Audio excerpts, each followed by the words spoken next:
ja mul on tõeliselt hea meel teada anda, et järgmisena on meie ees Kalle Hallik, kes räägib sellisest teemast nagu kaassõltuvus. Ja just ka sellise kandi pealt, et kuidas see võib-olla aitab probleemid tegelikult vaiba alla pühkida, mida me tegelikult teha ei tahaks. Tere tulemast, Kalle Hallik! Tere! Jah, nagu sa ütlesid, minu nimi on siis Kalle Hallik, olen Libertase vaimse tervise keskuse siis üks loojatest ja täna ka juht. Et peale selle olen siis oma kuidas ma siis ütlen, oma kogemusega sõltuvusnõustaja ja võin öelda, et olen siis oma toibumisega toibuv alkohoolik ja toibuv kaassõltlane. Sai pikk lugu nüüd. Kalle, mis asi on kaassõltuvus? Kui mina sellest esimest korda kuulsin, siis see oli mulle kuidagi selline segane asi ja nii kui ma sain sellest aru, siis mul oli vau-efekt väga suur. Kaassõltuvus, ma olen seda mööda siis nii-öelda netti taga ajanud ja igasugused raamatutest püüdnud siis uurida, et mida siis targad inimesed selle kohta ütlevad.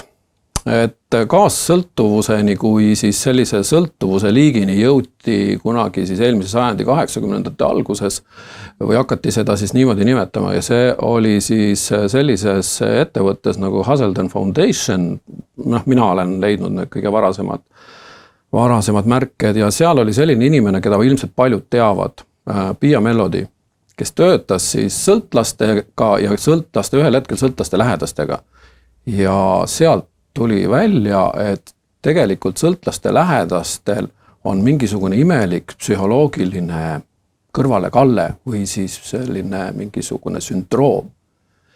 Et mis ei lase tegelikult sõltlastel terveneda. Ehk et need sõltlaste lähedased hakkasid mõjutama sõltuvuse kulgu ehk pidurdasid siis sõltlase tervenemist. Ja sealt on see lugu alguse saanud. Pia Mellody ise ütleb, et kaassõltuvus, et see on siis inimese psühholoogiline seisund. See on siis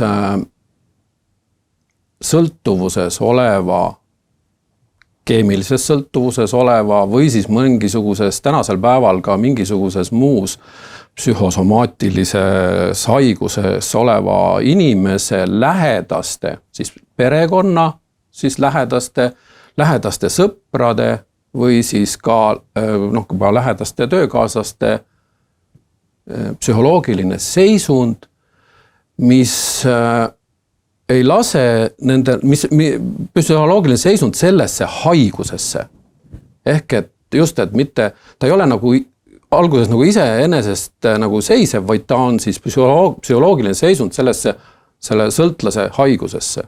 Tegelikult mitte ainult sõltlase, vaid ka ütleme teise kaassõltlase või siis mingisuguses väga tugevas füüsilise haigusega inimese näiteks lähedaste siis nii-öelda suhtumine sellesse haigusesse. Ja need inimesed, kes siis nii-öelda ümbritsevad seda haiget, siis nad hakkavad teistmoodi käituma. Nad hakkavad looma siis selliseid suhteid, mida me nimetame düsfunktsionaalseteks. Ehk et need ei ole enam sellised inimeste vahelised normaalsed suhted. Nii, sellele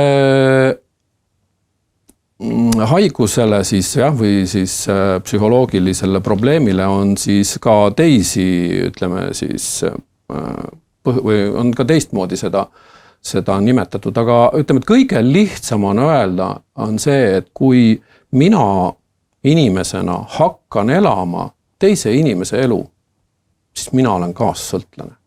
Ja see ongi tegelikult, ma arvan, et see kõige lihtsam siis lahendus. Et ma enam ei tegele oma vajaduste rahuldamisega, vaid et minu nagu kõige tähtsamaks siis eesmärgiks on elus on kellegi teise, kas siis tavaliselt lähedase inimesega siis mingisuguste vajaduste rahuldamine. aga kas see eesmärk, kui sa seda praegu niimoodi sõnastasid, kas eesmärk on see, et inimene võtab teadlikult selle eesmärgi või see tegelikult on alateadlikult tekkiv eesmärk? Need kõik on tegelikult alateadlikud protsessid, et see ei ole see, et see kindlasti ei ole mingisugune teadlik. Et teadlik tegelikult alles tekib siis, kui ma hakkan kui keegi ütleb, et see mul võib olla.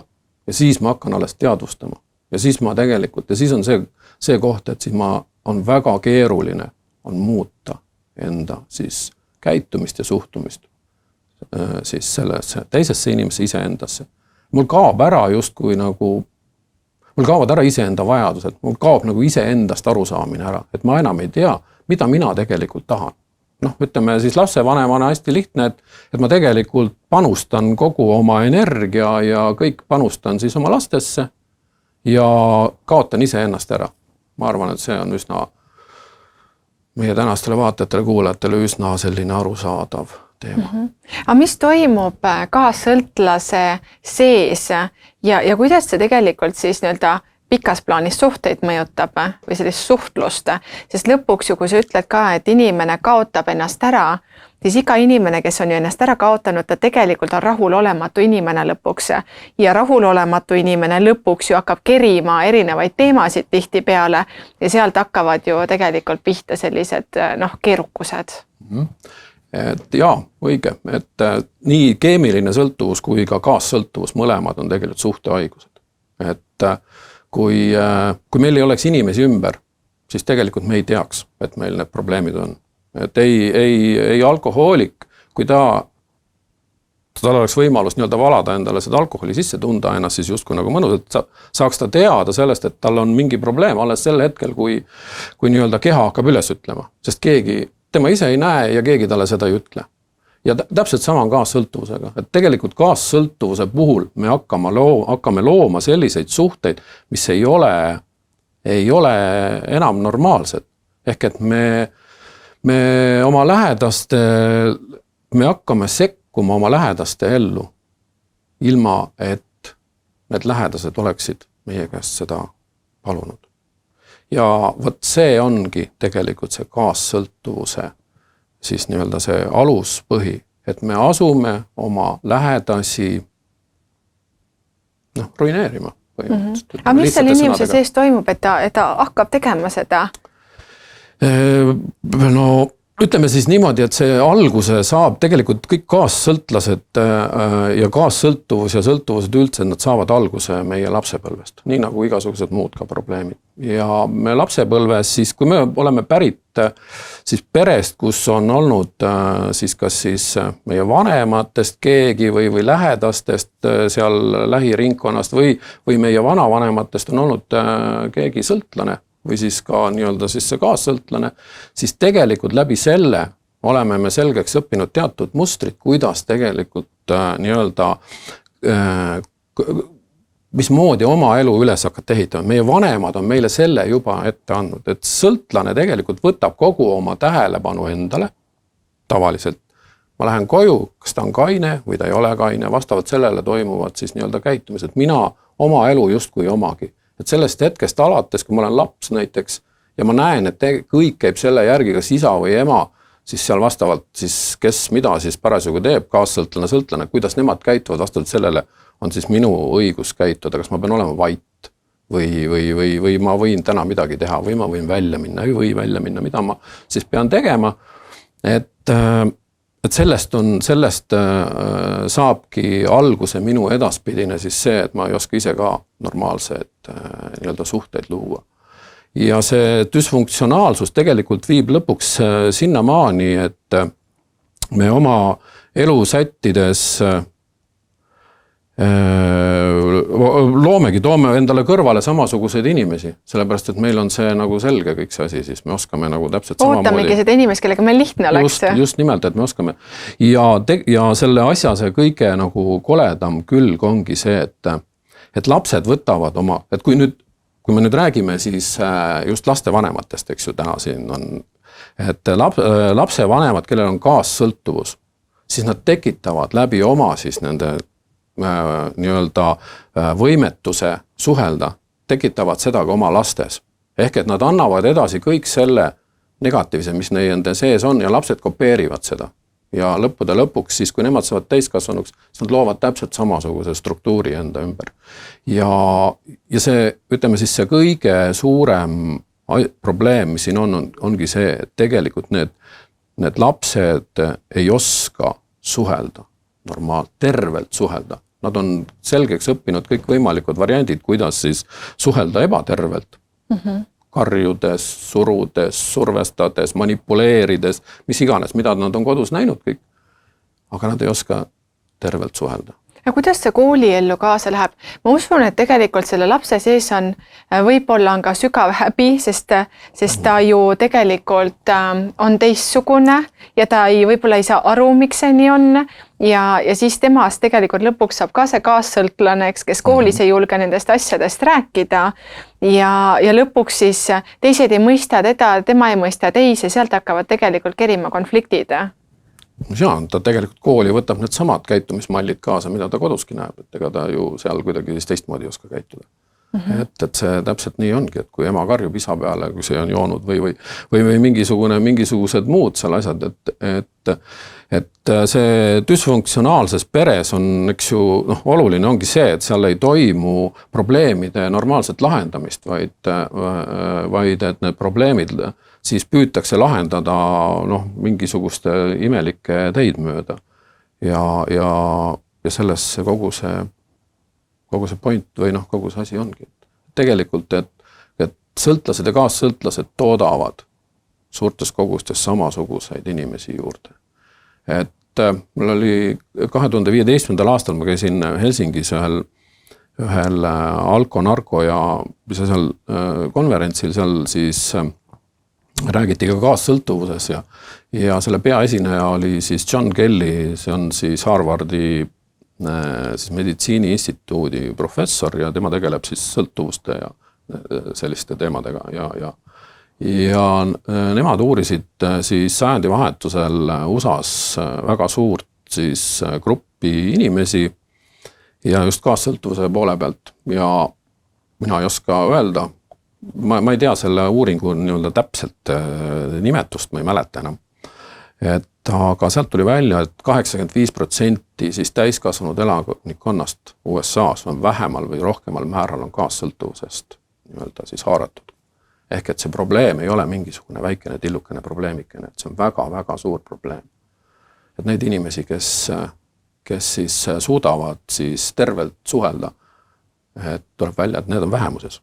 Vaadates tegelikult ju nii Eestis täna toimuvatest vaimse tervise teemad, vaadates maailmas, siis see tundub ju kõik äärmiselt loogiline.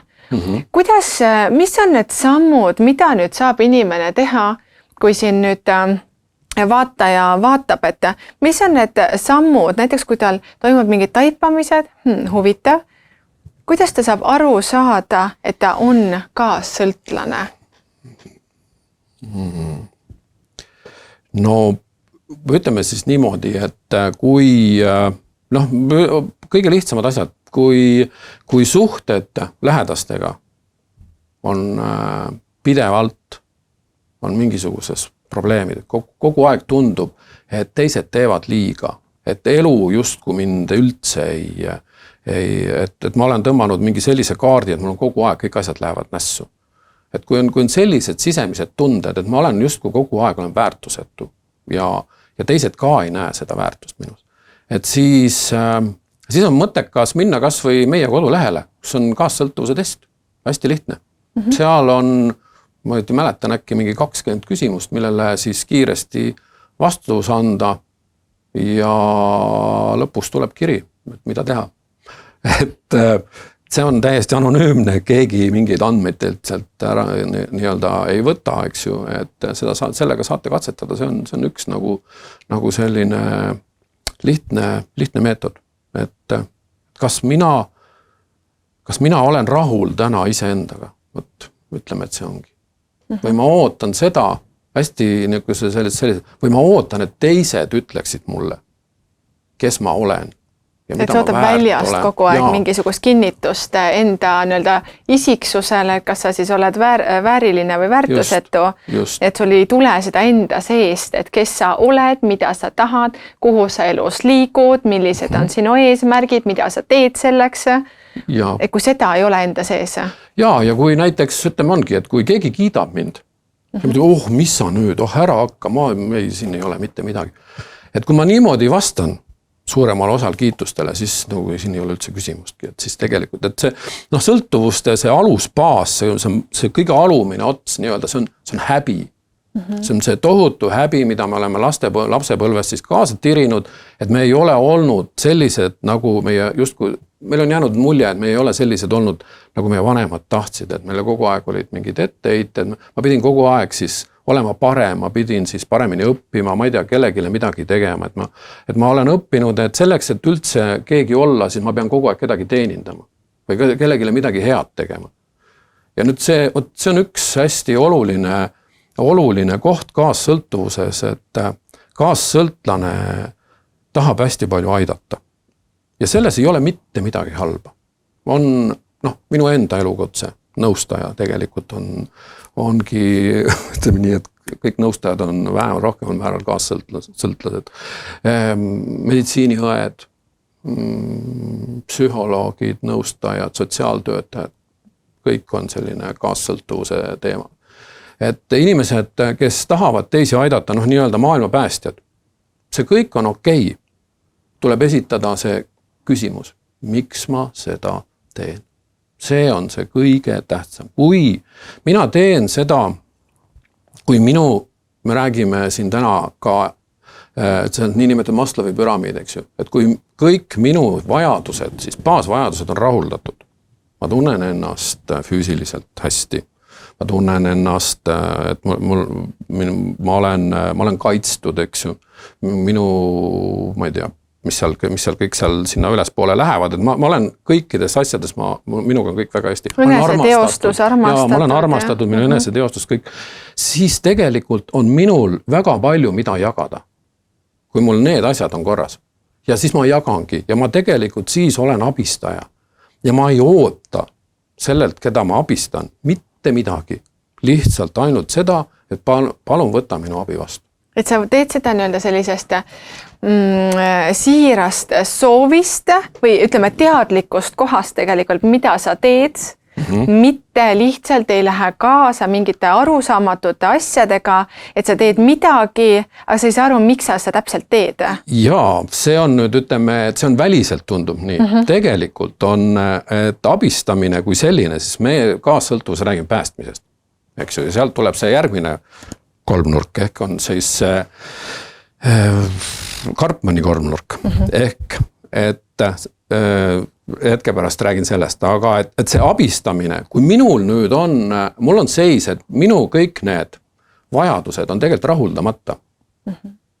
Ma ei ole rahul, ei oma, ma ei tea, lihtsad asjad, palgaga, elukohaga, ma tunnen, et mind ei väärtustata, eks ju, mul see kogu aeg töö juures käib mingi tohutu võitlus, eneseteostus on kuidagi selline lipa-loppa, tahaks minna ülikooli, ei saa, ei ole aega või raha, mis iganes. Ka keha ja energia vaata saad Maslow alumisest otsast, eks? Ja kõik muu, mis veel sinna, eks ju, ja just, et see energia, põhimõtteliselt, okei, mul midagi on, aga see, ütleme, lappab igast asendist. Ja siis ma lähen aitama, siis mida ma lähen tegelikult tegema? Ma lähen läbi selle abistamise ju lepingut, ma lähen saama siis seda, äkki ma saan parema palga, eks ju. Äkki ma saan mingisuguse midagi veel, ma saan sealt, äkki mind tunnustatakse, eks. Ma lähen seda ja minu sisemus ütleb, et äkki, eks ju. Aga tegelikult ma ootan seda kõike. Et ma ootan seda armastuse vastu võtmist. Ja just, et mind siis nii-öelda hinnatakse kõik, et ma lähen nüüd abistan, eks ju. Aga tegelikult, ja siis kui, ja ma ei lähe küsi ka veel selle inimese käest, et kas ta tahab üldse, et ma talle lähen appi. Ja siis kui tulebki välja, et ma nüüd olen siis abistan seal, ma ei tea, ongi, ütleme, võtame kõige lihtsama variandi, et me oleme siin rääkinud sellest alkoholi teemast, et ma lähengi siis ja püüan siis see inimene joob üle ääre ma püüan, siis lähen valan mingi pudelid tühjaks ja ma ei tea, viin ta kuhugi mingisugusesse kliinikusse, eks ju, teen mingeid asju. Aga ta ütleb, et kui mind ei huvita see, jäta järgi, käi minema, siis ma tegelikult selle asemel, mida ma ootan, eks ju, saan hoopis sealt nii-öelda seda negatiivset, et minu olukord läheb veel hullemaks. Noh, tema juba süüdistab mind, nüüd hakkan mina süüdistama, eks ju, jõuan sinna ülemisse tippu, et vaata, mida ma kõike sinu jaoks teen ja sina mitte midagi. Tavaline perekond, sõltlane, kaassõltlane. Ja need vahetavad kohta ehk, et minust saab läbi nii-öelda päästmise kaudu, läbi süüdistaja saab tegelikult ohver. Ja vot see ongi põhimõtteliselt kaassõltuvus. Ehk, et ma ei ole saanud mitte midagi oma sellest püramiidist nii-öelda täidetud, vaid veel rohkem kõik on vajunud laiali.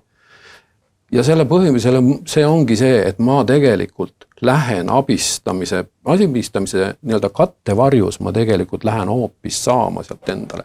Ma teostan oma plaani.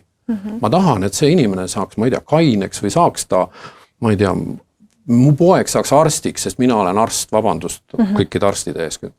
Või mingi, ma ei tea, tema tahab baleriniks saada, eks ju. Ja ma lähen, teostan ise ennast läbi selle või andke andeks, kallid vanemad, me teostame ennast läbi oma laste, eks ju, tahame teostada. Kõik see, mis jäi mul tegemata, peab minu laps ära tegema, eks ju. Ja veel, paremini ja kõike muud. Ja see ongi see. Ma lähen kattevarjus tegelikult ja ma päriselt. Ehk, et me esitame mingeid nõudmisi teisele, mis mitte kuidagi moodi tegelikult ei ole seotud selle teise isikuga, olgu ta isegi kas või meie laps, aga et see on meie selline, tegelikult isegi alateadlik unelm, et see ei ole ka üldse teadlik ju. Jaa, ega need ei olegi teadlikud, ega siis me oma seda kolmnurka keegi ei kujuta ette, et ma täna hommikul ärkan üles, mõtlen nii sellest püramiidist, mis ma siis täna ära täidan, eks ju. Jah, oleme ohverpäästja või agressor. Jaa, või Karpmani, või siis, et mida ma siis oma selle Maslowi püramiidist täitma hakkan. Et keegi nii mõtle, et need kõik on alateadlikud protsessid.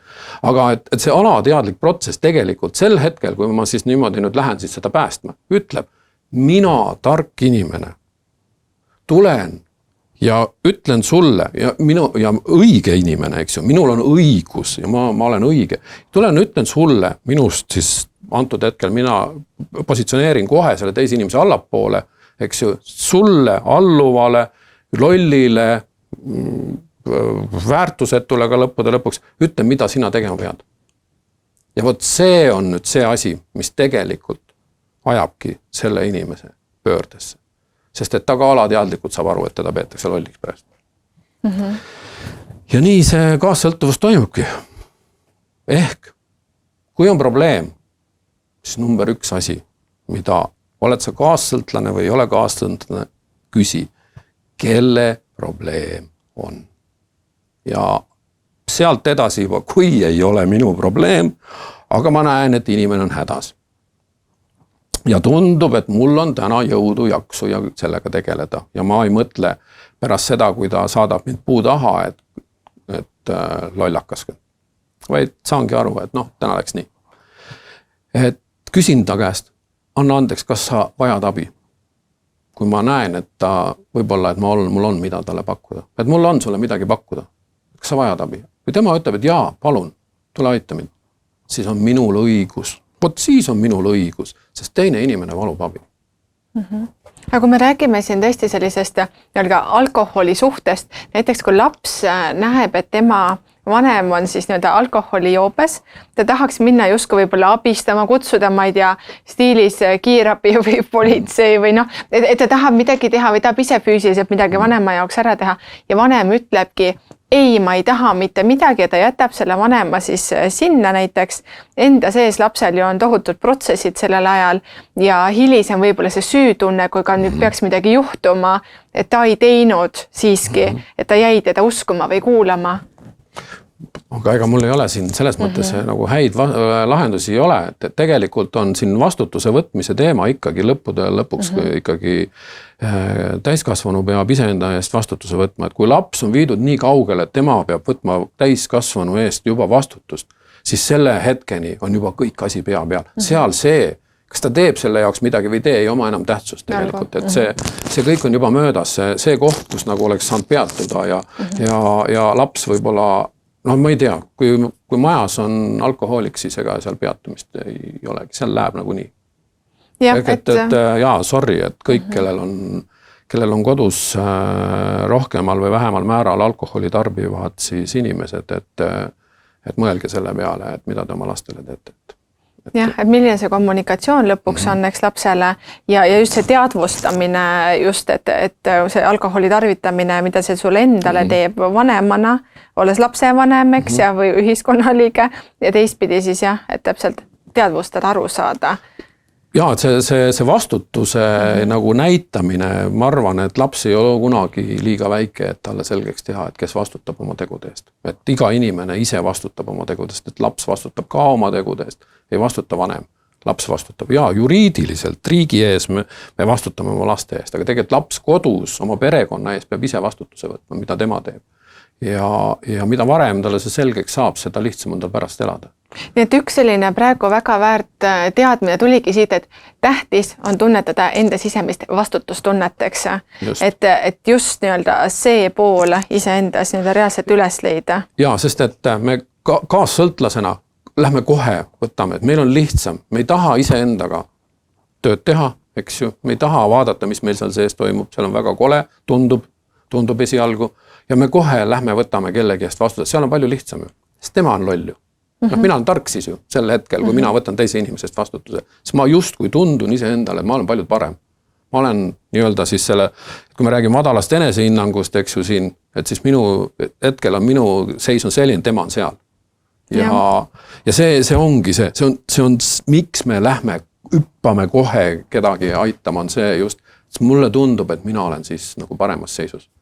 Ja paremas seisus ja samas on ka selline inimlik nii-öelda mure tõenäoliselt kaasas, et appi, mis nüüd siis saab, on ju, vaid see on ikka enda inimeste pärast just, kui see muretsemine. No aga mis see on see? No. See ongi ikkagi see sama, et ma tahan ikka võtta, mina tean paremini, kuidas elu käib. Mina tean paremini, kuidas sellel teisel inimesel peab minema. Tal ongi oma mingi tee. Ma ei tea, me ei teagi. Et ta ise võib seda öelda, ta ei tea ise ka ilmselgelt, eks ju. Sest et see, me ei räägi ainult ju sõltlastest.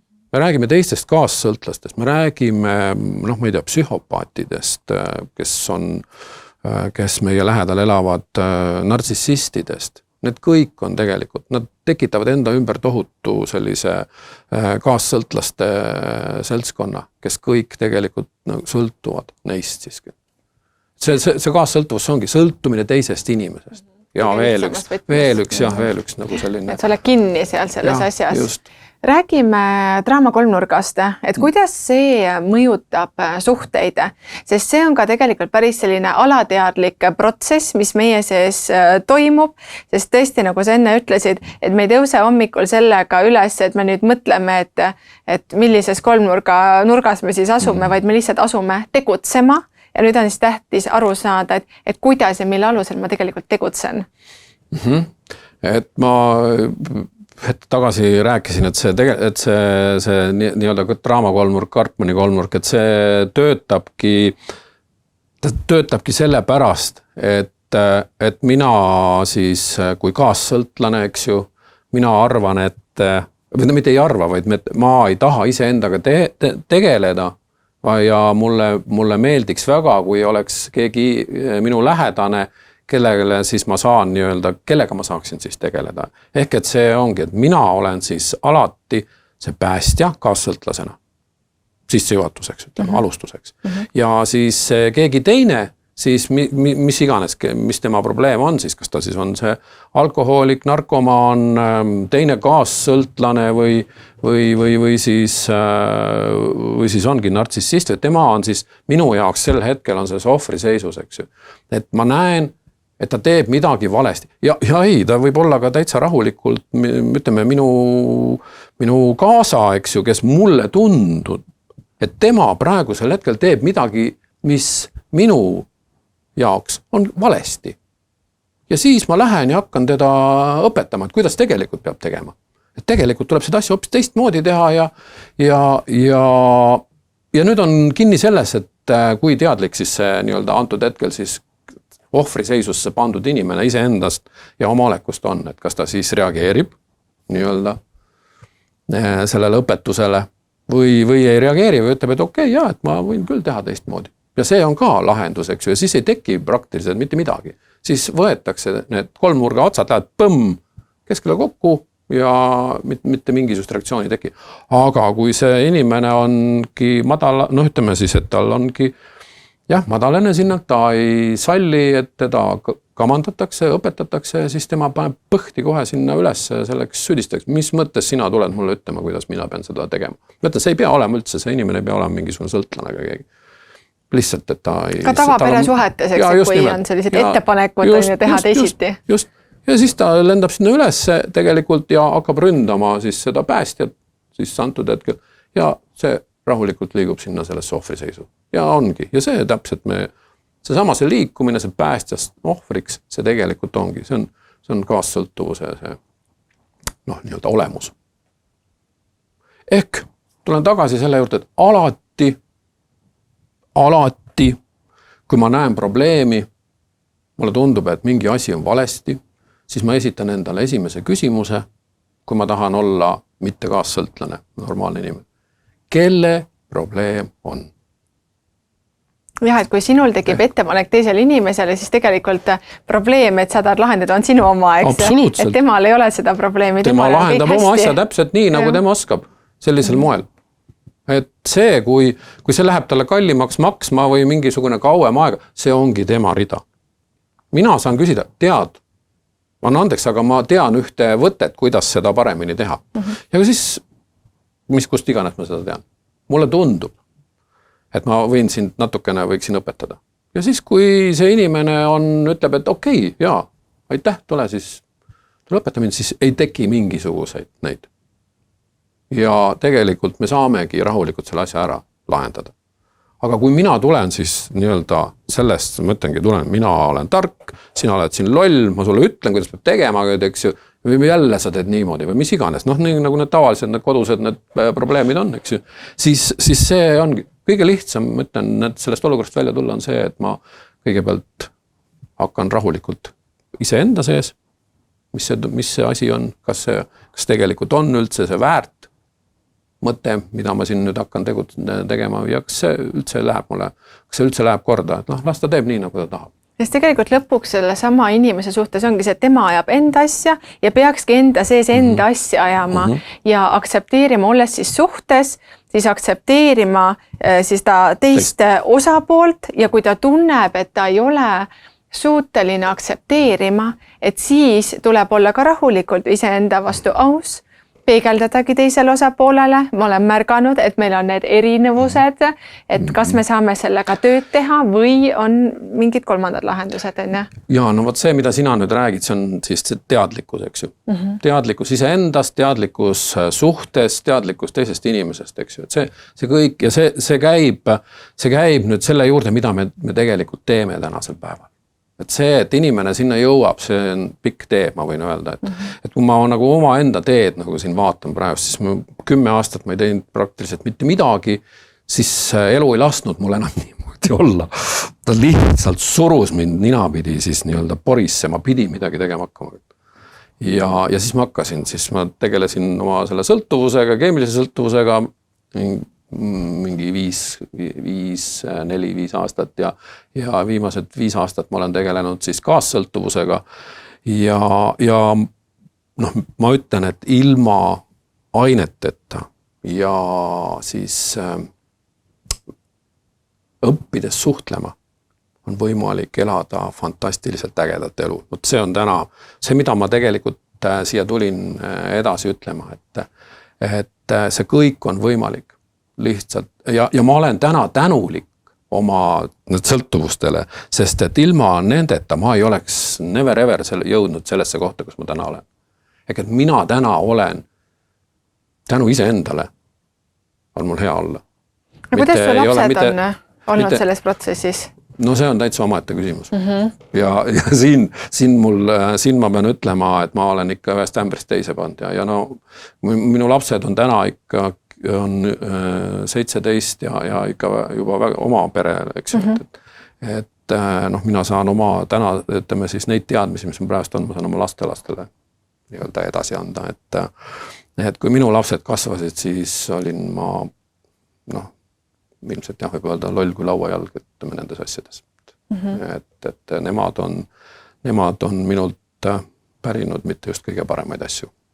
Aga samas nüüd tagantjärgi öeldes ju, ega alati kõik asjad ei pea jääma nii, nagu nad on olnud. Kui ongi lõpuks see teadvustamine, siis nüüd on võimalik hakata looma muutust, eks? Ja see ongi. Ma täna ikkagi, ma arvan, ma võin öelda, et mu vanema lapsega on mul väga hea suhe ja mu lastelastega on väga hea suhe ja tegelikult on ka mu noorema tütrega asjad on täna, tundub, et on päris hästi. Lapsevanematel on olnud ka küsimusi meile, et kui ma lapsevanemana nüüd avastan ühel hetkel, et no ma olengi neid ämbreid üle mitme siin läbi käinud, kuidas saada üle sellest enesesüüdistusest, et näed, olengi ämbrid, olen ära rikkunud, nüüd on hukaseks, kuidas sellest välja tulla? Seda andestamise teemat õpetab minu arust väga hästi Luule Viilma. Et tegelikult on mõttekas tema raamatud läbi lugeda, et seal on päris palju häid variante. Aga ma võin ühte, tähendab läbi oma siis selle nii-öelda teekonna võin öelda ühte, et kui ma sündisin, siis ma ei olnud selline, eks ju. Nagu siis ma nii-öelda õppisin siis aastate jooksul kuni oma 38. eluaastani välja siis. Et ma olen selle kõik õppisin. Ja see tähendab ka seda, et ma olen võimeline ka ümber õppima. Ja vanus ei ole siin, ma võin selle koha pealt kõik pinged maha võtta, et vanus ei ole siin üldse mingisugune määrav tegur. Et inimene on õppimisvõimeline väga pikalt ja mina oma 57 eluaasta siin praegust sees võin öelda rahulikult, et ma täna jätkuvalt õpin ümber. Et need õpitud siis mitte hakkama saamise, või ütleme siis ebaterved suhtlemise ja suhtemeetodid, et need täna oleksid, et ma oskaksin tervelt suhelda. Ja ma arvan, et see tuleb päris palju välja täna. Just seesama, ma uuesti ütlen, et see enesega rahulolu, et see on minu jaoks olnud kõige tähtsam üldse kogu sellel teekonnal. Ja see enesega rahulolu on täna väga suur. Ehk et muidugi on tagasilangusi nagu ikkagi, ma olen ikkagi sõltlane. Et ma leian ikka mingid variandid, kuidas nii-öelda tagasi langeda. Aga sealt välja tulek on tänu nendel tööriistadele just, et mida siis need programmid, mida siis me täna ise oma klientidega koos teeme, et need programmid on andnud väga head tööriistad, millega ma siis täna nagu hakkama saan iseendaga. Ehk et jutu ja kokkuvõte on see, et tuleb teha väikseid asju. Ka ütleme siis see andestamise puhul ka, et ma lähengi sellesse protsessi, ma teen meil on mingid, ütleme seesama meie nendes programmides seal on mingisugused sellised kirjalikud tööd, mida ma teen. Kõige suurem üldse siis vahend, kõige tähtsam vahend on tundepäevik näiteks. Poleks eales arvanud, et ma midagi sellist tegema hakkan. Aga ma pean näiteks ütlema, et mina ei oska teistmoodi oma nendele siis probleemidele tähelepanu enda sees juhtida, kui ma pean need läbi kirjutama, siis ma saan aru neist. Siis ma saan sinna ka lõppu panna selle, et kuidas seda tegelikult lahendada. Kuidas lahendada neid probleemseid olukordi, milles ma siis nagu, ma näen, et ma kogu aeg teen ämbreid, eks ju, et ma reageerin, kuidas siis mitte reageerida. Kuidas andestada endale, mida selleks teha, kuidas saada see positiivne joon enda sisse tagasi, et ma endast hakkaksin paremini arvama, kui ma olen eelnevad 50 aastat arvanud. Mõtlen, kui tegelikult tore, et sa räägid, et meil on ju välja antud ka see minu lapse hingeelu ja siin, kui ma nüüd selle suvalisest kohast lahti võtan, siis näiteks see vanem saab lapsele siin öelda, ma olen sinu üle uhke, sest vaat kui ilus kinnituseks. Just, et tegelikult me peame lastega rääkima nagu täiskasvanutega tegelikult.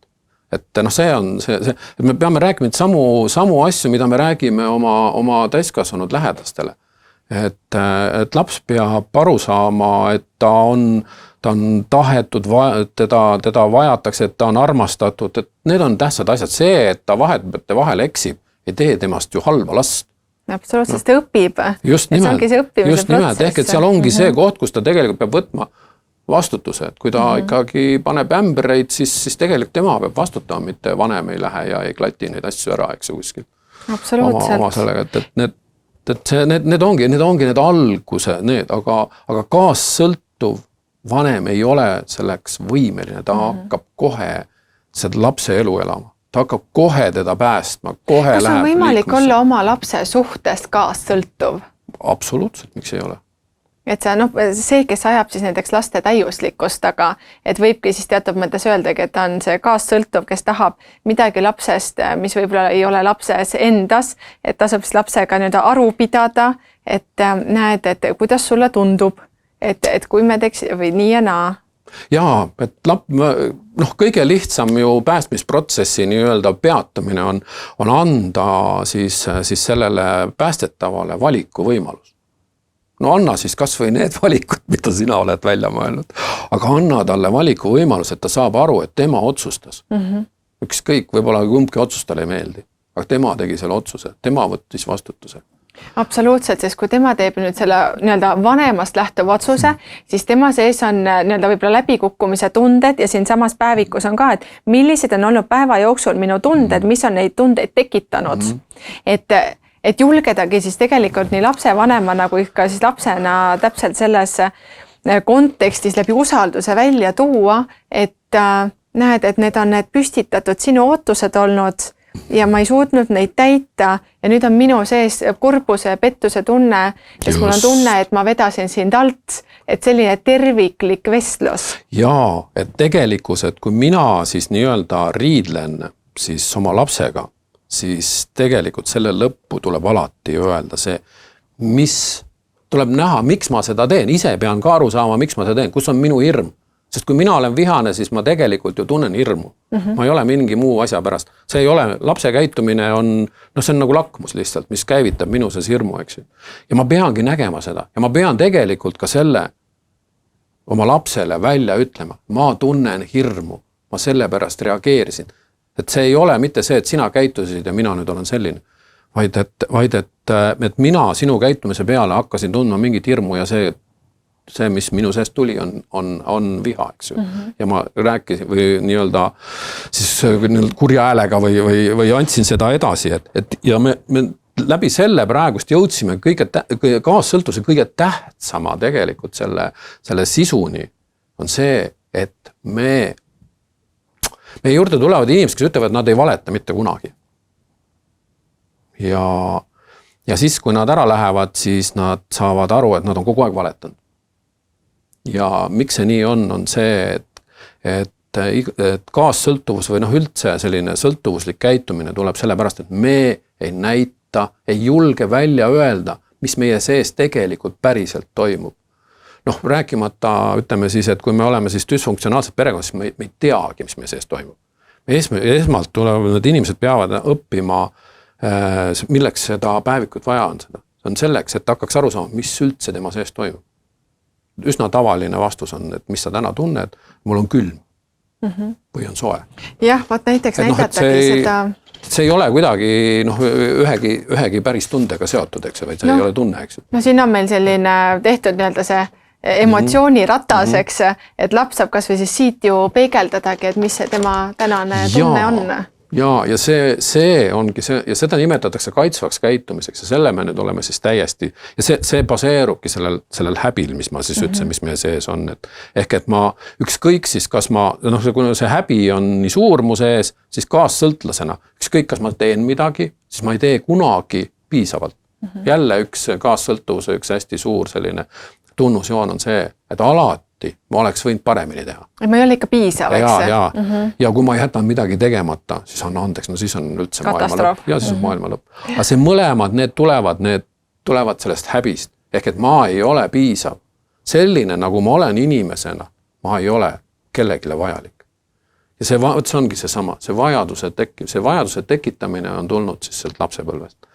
Ja kõige lihtsam asi, mida saab teha üldse tänasest päevast kõik vaatajad, saate öelda endale, et te olete väärtuslik sellepärast, et te olete inimeseks sündinud.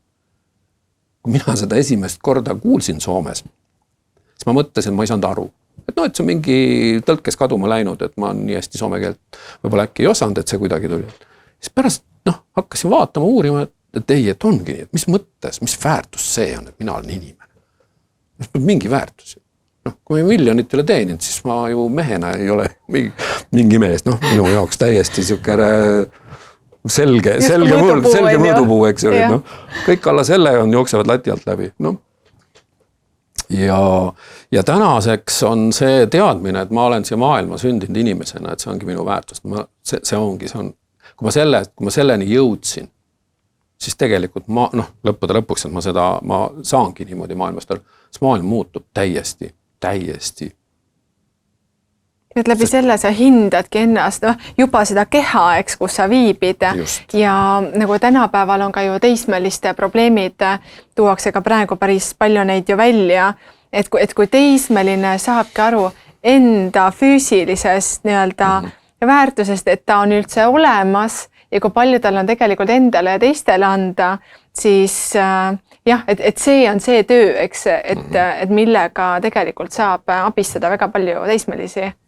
No just see, et minu väärtus ei ole tegemistes.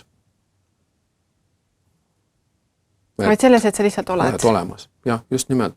Ja kui see väärtus siis sellel sealt tuleb, siis ma olengi see enesehinnangu teema, mis on tegelikult on kogu selle meie nende programmide see põhimine, millega me siis seal tegeleme, eks ju, et see ongi see, et see ei ole mitte mingi, et ma ei räägi kõrgest enesehinnangust. Kõrge enesehinnang on madala enesehinnangu peegeldus ülespoole lihtsalt täpselt sama. Seal see baseerub, eks ju, ongi, et siis sa oled, eks ju, ülbe, oled kõrg, eks ju, ei midagi muud ja see kõik on hirmul, et ma kuidagi olen viletsam kui teine, siis ma pean olema näitama, eks ju, et ma olen ägedam. Kõik see väljapoole elamine, eks ju, et see kõik on see sama. Aga et see adekvaatne enesehinnang, ehk et mul on, minu elus täna on väga paljud asjad on korras. Ma olen tänulik selle eest, et mul on täna koht, kus elada, kõht täis, riided seljas, ma ei tea, isegi auto, millega sõita, eks ju. Mul on töökoht ja mul on fantastiline töökoht. Selle kõige eest ma olen tänulik. Siis on mu elus asjad, mis on ikka puudulikud, mis mõttes, mis mind ärritavad. Ma luban liiga palju, mingid sellised, valetamine siis ütleme. See on läbi minu elu olnud kogu aeg minu probleemi, üks probleemidest. Ja see on minu see aga ma täna olen leppinud sellega, et see nii on ja kui ma tegelen endaga, siis võib-olla läheb paremaks äkki. Ja ma loodan, et läheb. Aga et täna on nii. Ja vot see ongi see tegelikult, et ma täna hindan ennast üsna reaalselt. Ma saan aru, mis mul on ja mis mul puudu on. Ja ma ei karda seda. Ma ei karda sulle seda öelda või ma ei tea nendega, kes siin, et mis mul siis puudu on. Et ma ongi, minu kõige suurem puudus on see, et ma kipun valetama, kipun lubama. Sest et ma tahan olla hea ma tahan hea olla. Et ma tahaksin, et need asjad nii lähevad, aga ma ei anna reaalselt endale aru, et ma ei ole võimeline seda tegema. Tead, üks tore meesterahvas on öelnud seda, et kui inimene tunneb, et ta on nüüd valmis, kõik on väga hästi, siis ta on täpselt nagu mäda õun, mis nüüd kukub puu otsast alla. Et seni, kuni sa näed tegelikult, et sul on veel õppida, sul on veel areneda, sul on veel midagi, mida sa tahaksid teisiti, siis see on kuld tegelikult. Tegelikult on see tohutu suur väärtus, sest sa edened inimesena ja see tunne on tegelikult ju päris hea. Loomulikult see, et mul on puudused, see ei ole kuidagi viletsam tunne kui see, et mul on hästi. Sest täna on minus usk, et tegelikult kõik asjad, mis täna juhtuvad, on ainult minu jaoks paremuse suunas. minu jaoks ei ole, et oi, mis nüüd ja jumal, harkasin hommikul üles ja hakkab kõik pihta, kuhu ma ennast lubasin, mis ma nüüd pean minema tegema siin nagu seda nii-öelda intervjuud andma, et kui õudne. Ei, ärka tõus, täna on äge päev. Jälle mingisugune uus asi. Jälle mingisugune, ja nii ongi iga jumala päev. Kõikide probleemidega, mis iganes kaasas käivad, eks ju, eluga. Need probleemid tuleb läbi vaadata ja endale siis nii-öelda selgeks. Mida mina saan lahendada? Ma olengi see, et tänu sellele siis nende kõikvõimalik sõltuvustele ma kaldun äärmustesse. See on minu ma sõltuvust ei saa kunagi vabaks ja ilmselt ka sõltuvuslikust käitumisest ei saa vabaks. Aga sa saad teadlikuks, eks? Aga ma tean, et mul on see, et ma lubangi palju, Ja siis ma täna ütlen, et okei, et ma ei tea, kas ma seda suudan täita. Ja siis nii ongi. Nii et mina olen väga tänulik, et sina andsid meile lubaduse ja täitsid seda ja tulid täna neid mõtteid jagama. Et ma ise olen ka juba saanud nii palju toredaid mõtteid ja ma olen täiesti kindel, et kuulaja on ka kohati võib-olla tooli pealt maha kukkunud, et kui põnevad avastused tegelikult on siit tulnud. Jaa, et ma avasin sellest kaassõltuvuse hästi väikse osa ja kõige tähtsama osa tegelikult see ongi see, need on need tunded, eks ju, see, et ma peatun, eks ju, küsin, kelle probleem, see on alati kõige tähtsam. Ja kaassõltlased siis oma olemuselt on tohutud kontrollifriigid ja kui sa saad enda kohta öelda seda, et sul on see, et sa kontrollid tohutult teisi, püüad kontrollida kõike, siis ilmselgelt on kuskil on midagi mäda. Et siis tasuks nagu vaadata ringi ja vaadata, mõelda, et kas ma vajan seda. Kas teised inimesed, kes minu ümber on, vajavad seda. Et see on see, et ma loon ja just, et lapse vanemana ma loon tegelikult ju oma laste tulevikku. Midagi ei ole teha.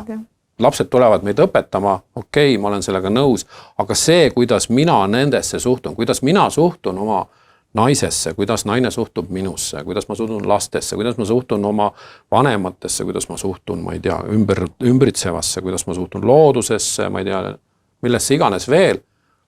Nad salvestavad selle kõik, sindrinahad. ja siis saavad 18 ja hakkavad täpselt seda sama elu elama või siis keravad nagu risti vastupidi, eks ju. Aga nad võtavad selle kõik omaks. Ja see, mida mina neile räägin, on täitsa savi. Seda nad ei kuula, aga see, mida ma teen, seda nad vaatavad. Ja kui mina siis teen kõiki neid asju, mida üks kaassõltlane teeb, ehk et ma kontrollin, mässan, möllan, teen teiste eest, eks ju, elan teiste elusid, olen rahulolematu, siis tegelikult laps arvab, et nii ongi okei. Rahulolematus ongi käibki elu juurde. Sest ta näeb. Et see aitab edasi, eks ju, nii nagu nii mõnigi hea tuttav ütleb, et hirmu tulebki tunda, et siis see aitab edasi, ja viha tuleb tunda, et see pidi ka edasi aitama ja rahulolematus pidi hästi palju. Ja ma olen nõus, et rahulolematus, eks ju, viib kuhugi edasi, mis on meie ühiskonna poolt ette antud, eks ju, et ma lähen lähen ja omandan kõik need asjad, sest et jällegi kaassõltlane on see, mida ta omab. Tavaline inimene, siis ütleme siis ilma sõltuvusteta inimene tegelikult lihtsalt on. Aga kaassõltlane on see, mida ta omab. Ma ei tea, maja, auto, sõbrad. Mina mingil ajal siin tutvustasin alati kõikidele, rääkisin, kui ägedad sõbrad mul on. Sest ma ju ise sisemused, ma tol ajal ei teinud mingisugused sellised sügavamõttelisi järeldusi, et ma ise ju ei ole mitte keegi, eks ju, aga millised sõbrad mul on. Sinu mõõtup, sinu väärtus. Ja just minu väärtus on minu sõbrad. Nagu öeldaksegi, et vaata enda 5 sõpra ja siis tead, kes sa oled, eks. Et teatud mõttes siis, kui ma nüüd siin mõtlen tagantjärgi, siis ma võib-olla hakkan kahtlema selles mõttes, vaata just nagu selles kaassõltuvuse aspektis. Et peaks nagu ise ennast vaata, mitte oma keskmisi sõpru. Et selle asja tuum on tegelikult võib-olla vaja hoopis nüüd tagurpidi pöörata. Et et sa hakkad ise ennast nägema, mitte see, et sa oled ei, keskmine. no see ongi, selle asja mõte ongi see, et miks ma ütlen, et need haigused on mulle appi tulnud. Mina olen ise ennast sealt üles leidnud, sellest tohutust mingisugusest segapõrust, mingisugusest võsast, ma ei tea, mis iganes. Ma olen ise ennast sealt üles leidnud täna, et mina olengi mina. Ma võin siin tundide kaupa endast rääkida. et see ongi, et teised on ka ja see kõik on väga okei. Aga et tulen tagasi sinna, et ma ikkagi saan täna, kui minul ei ole, kui minu vajadused on rahuldamata, siis tegelikult on see, et ma lähen igaühe käest saama siis. Ja. Aga täna ma loodan väga, et ma lahendan ikkagi probleeme läbi selle, et ma kõigepealt pakun. Et vähemalt see on see minu tänase nagu see, või elu eesmärk. Ma pakun kõigepealt. Ja siis teised inimesed, kes võtavad või võtta, see on juba nende asi. Ja ma ei tunne ennast kuidagi moodi halvasti. Jah, ma saan täna öelda, et ma täna enam ei tunne. Et ma ei saa öelda, et see on olnud kogu aeg. Et see solvumine, kaassõltlase solvumine, et see on ikkagi olnud minu sees ikkagi pikalt. Jah. Et Kalle, suur tänu, et sa tulid täna siia jagama ja siin on tohutult palju häid mõtteid, mida kaasa võtta ja täpselt sa täna siin pakkusidki neid asju ja nüüd on iga inimese enda mõte siis, et mida ta siit ju kaasa võtab. Ja ma tahaksin siia lõppu veel ühe asja öelda, et meil alates sellest sügisest on siis Libertases on lastevanemate rühmad.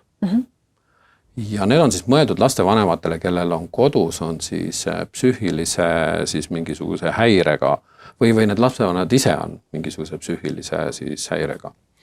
Et nendele on siis mõeldud sellised kooskäimise ja nii-öelda teabevahetuse ja seal on ka väike oma programm, et kuidas nendest olukordadest välja tulla, kuidas paremini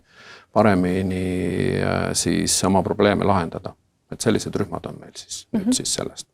Libertas on üldse rühmausku inimene. Meil on varsti pea iga asja jaoks on oma rühm. Ongi see õlatunne, et tegelikult, et üksteise jaoks oleks olemas ja on toetus. Et see on see inimeseks olemise teema. Just. Suur tänu, Kalle.